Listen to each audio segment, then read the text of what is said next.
मेरे साथ अरविंद जैन सर हैं। सर, आप एक तरफ पॉलिटिकल डिस्कोर्स है जिसको सेटल डाउन करना बहुत जरूरी है, दूसरी तरफ लॉ एंड ऑर्डर मेंटेन करना है। ये दोनों के बीच में टाइट रोप वॉकिंग है। एक बार हम सैक्रिफाइस कर चुके हैं, वो भी लाल किले का। दूसरी बार अब कितने हजारों लाखों लोग हैं परेशान हो रहे हैं, लेकिन क्योंकि पॉलिटिकल वोट बैंक है कुछ कर नहीं सकते। क्या करे पुलिस? नहीं, देखिए, बड़ी साफ सी बात है। इस प्रकार के जब एजिटेशन होते हैं तो जो पॉलिटिकल लीडर्स हैं जो कि हु आर इन पावर, उन्हीं के निर्देशों का पालन करना पड़ता है। ये वो स्थिति नहीं है कि पुलिस अपने अपने स्वयं के विवेक से अब कोई कार्रवाई कर सके।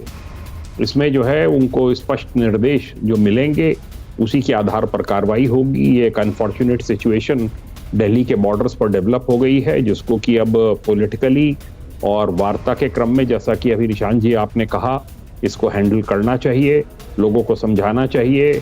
चाहे सीनियर लीडर्स को बीजेपी के उनके बीच में आके उनको कहना पड़े, चाहे हमारे प्रधानमंत्री जी को उनको एड्रेस करके उनको उनके जो कंसर्न्स हैं उनको दूर करना पड़े। ये करना होगा जिससे कि जो मासेस जोड़ रहे हैं या जोड़ने का प्रयास किया जा रहा है उनको वीन अवे किया जा सके, उनको इस आंदोलन से पृथक किया जा सके। ये अगर आग पूरे वेस्टर्न यूपी में फैली, मैं भी वेस्टर्न यूपी का रहने वाला हूं, तो इसमें भारी परेशानी उठानी पड़ सकती है। ट्रैफिक भी डिस्टर्ब होगा, लॉ एंड ऑर्डर सिचुएशन भी डेवलप होगी, और पॉलिटिकल जो नफा नुकसान है खैर वो तो खैर होगा ही।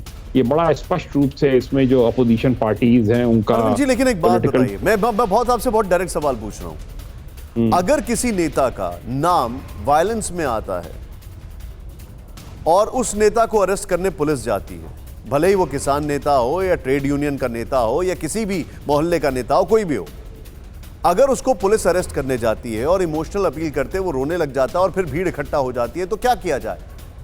क्योंकि वो वोट बैंक भी है, तो शांत होकर बैठे रहें, देखते रहें उसको।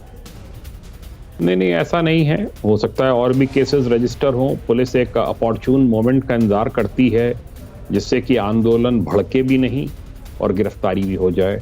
ऐसा नहीं है कि कार्रवाई नहीं होगी। टाइमिंग जो है वो एक डिसीजन होता है कि उसकी टाइमिंग कब की जाए, कब उसकी गिरफ्तारी की जाए। और अरविंद जी, क्योंकि यहाँ पर अभी किसान नेता है नहीं, उनका we are not able to establish the link, उनसे लिंक नहीं स्थापित हो पा रहा है। लेकिन मैं आपसे एक सवाल पूछना चाहूंगा, ये जो इमोशनल अपील वाला जो एक फिज होता है, ये कब तक सस्टेन रह पाता है? ये ज्यादा नहीं चल पाएगा।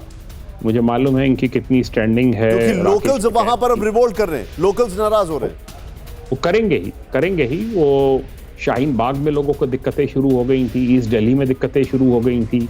आप सड़कें अगर रोक देंगे, वहां पर अगर एक प्रदर्शन का एक मोर्चा वहां पे मंच बना देंगे, तो स्थानीय लोगों को, मार्केट्स जो हैं उन सबको दिक्कत तो होगी, आने जाने वाले कम्यूटर्स को दिक्कत होगी। वही यहाँ पर भी होना है, और उसी को मेरे ख्याल से दृष्टिगत रखते हुए फोर्स की व्यवस्था की जा रही है, बैरिकेडिंग लगाई जा रही है, जिससे कि आपसी कोई भयंकर टकराव ना हो जाए। क्योंकि टकराव की स्थिति में पुलिस बीच में पिसती है। पुलिस बीच में रहेगी, दोनों को रोकने का प्रयास करेगी, दोनों तरफ से ईंट पत्थर चलेंगे, पुलिस को भी उसमें भारी क्षति उठानी पड़ेगी।